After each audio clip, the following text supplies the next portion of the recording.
And Mark Peter John Horst, our GM, made some incredible moves. Our stars played like stars. Can't stop 34 champs. Yes, he mentioned the general manager. That did appear to be a fairly obvious shot at the Packers GM. Milwaukee, and I'll say this without any reluctance, has now the least manipulative superstar in America and the most manipulative superstar in America. And it is interesting, and it's not lost on you, I'm sure, if you thought about it. Green Bay today, the Packers, are exactly where the Bucs have been the last 2 years. Now, I want you to think about this. The Packers are exactly right now where the Bucs have been the previous couple of years. On the doorstep of a title, amazing regular seasons, led by a guy who's MVP of the league. I mean, last 2 years, Bucs have the best record in the East, but they can't knock the door down. The difference, of course, is Giannis worked harder and burrowed through it. Aaron Rodgers on that same doorstep is demanding an exit. The epitome of leadership, and it's always been wildly undervalued by fans. It's called leadership. Doesn't show up in the box score.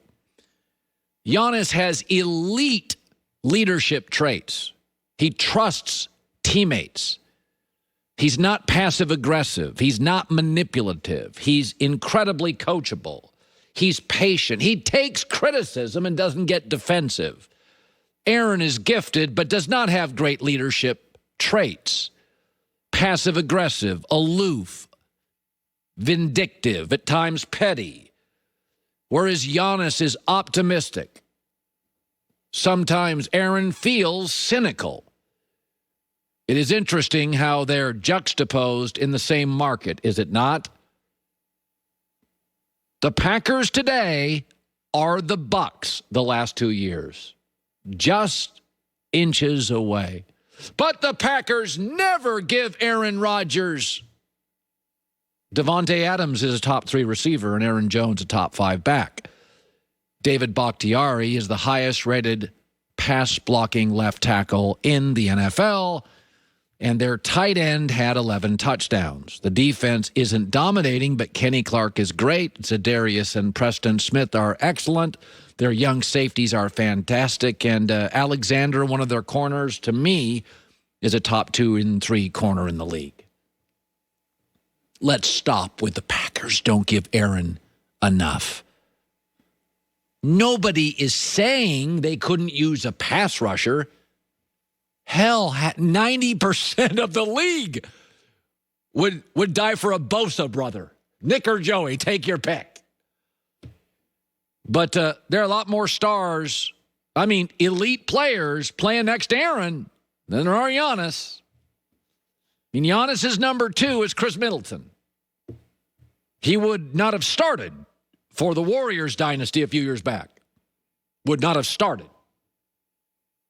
Alexander, Devontae Adams, Aaron Jones, David Bakhtiari, Kenny Clark would start for everybody. It would start for everybody in the National Football League. Joy with the news. No. Turn on the news. This is the Herdline News, sponsored by Mercedes-Benz. The best or nothing. Well, Giannis was incredible in the finals, winning his first title and finals MVP trophy, and he was able to do that with the small markets Milwaukee Bucks that drafted him back in 2013. And he spoke about accomplishing his goal, about winning without needing to join a super team. Well, obviously, I want to get the job done. But that's my stubborn side. Like, it's easy to go somewhere and go and win a championship with somebody else. It's easy. I could go, I don't want to put anybody in the spot, but I could go to a super team and, just do my part and win a championship, still won. But this is the hard way to do it, and this is the way. And we did it. It is easier to win when you have multiple superstars on the team. Well, if he joined the Lakers tomorrow, they would win. Right. But I wouldn't say that it's easy. If it was easy, then the Heat would have won 4 straight championships. It's easier. It's easier. Yes. Yeah, it's almost like I've had some financial success in my life, and it's due to I wasn't granted or gifted a lot of money. I've had a couple of friends who parents did very, very well, and they were gifted with some inheritance. It doesn't mean they didn't work hard. Right. It doesn't mean they don't appreciate it. But it's easier to make money when you start with it. Yeah, it's the conversation of privilege. Right. Right. So, Nobody said you didn't work hard. You just didn't have to work as hard. yeah, the Heatles worked hard. We're not saying They lost the first year that they came together. Yeah, they worked hard. And they lost the last year that they were together. But it is nice to dump it into Bosch and know he's going to make the basket. I would call that a basketball privilege. Yes. What I love about what the Bucks have done, and it's good timing for this. What's happening with Giannis and the Bucks and them winning the championship. And look, had the Suns won, it would be the same conversation, only it would likely be Booker, and then we would be talking about Chris Paul finally, contributing to a team and winning a championship. That's what's so great about this finals. It wasn't the Bucks, the hardworking Bucks against the super team Suns.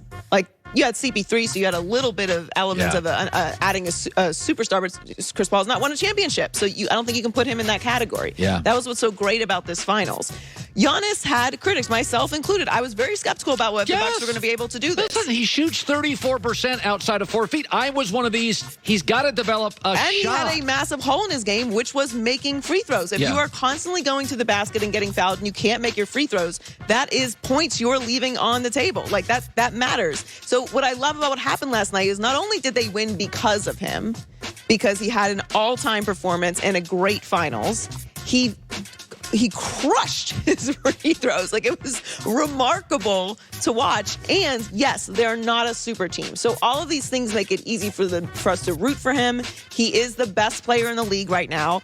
He wasn't before this. Like, you can't say you're the face of the league and the best player in the league when you've got LeBron James and Kevin Durant and Steph Curry. We got to win a trophy. In this league, you have to have a championship. Yeah. You don't necessarily have to win finals MVP, but that just adds to it. Like, now he is in not only that category, he is the best player in the league right now. But prior to this championship, I don't think you could say that. By the way, and this is the first time in my life, and it's not a good or bad thing, it's a real thing. Forever I defended domestic players. I'd said this for years. Dick Vitale said this years ago and got heat.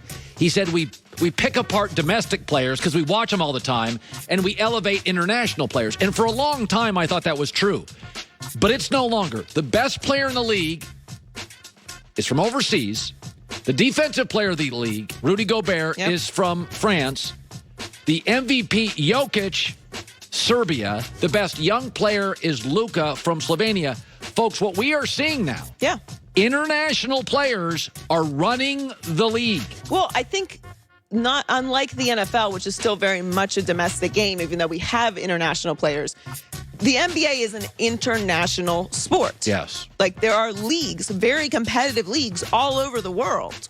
So, and you're seeing this now with the Olympics. By the way, I just looked at a mock draft, not this year. This year's draft will have Cade Cunningham, Jalen Suggs, Evan Mobley, USC, Gonzaga, Oklahoma State. The following year after that, the number one pick, they believe, is an international player. So I think it's great. I mean, and I've said this before, the three-point shot, what I really love about this championship, this is 3 championships in a row where big and physical beat three-point shots. Yeah. My knock on the NBA, and I love the league, so I talk about it 30% of my show, is NBA. And I get pushback on that. We both love the NBA. One of my criticisms of it is aesthetically it can get very repetitive in the regular season. 3, 3, 3, 3. Even home runs to me get boring. If the league was all dunks, it would get boring. Like, at some point, what I love about playoff basketball is it wasn't all about threes. No. All the highlights were showing your Last mid-range. night was so physical. It was, and I love this kind of basketball. Yeah. In your face. That's why I love Zion. Yeah. I love John Morant, a little guy who will drive the lane and jam on you. It's like, I think the game needs layers, and there's a fabric to basketball when it's, I get a dunker, I get an intimidator. Those Pistons teams, people thought they were ugly. They tackled people, but Isaiah was elegant. Lambeer was a bully. Joe Dumars played. There was layers to the Pistons. Well, at the end of the day, basketball is a contact sport. Everyone thinks, basketball players are soft or something because of flopping and a little bit of three-point shooting. It's a contact sport. How valuable was Drew Holiday in this series against Chris Paul. Like he eliminated him. Like he didn't shoot great every night, but that's not what mattered. How valuable was PJ Tucker throughout the playoffs?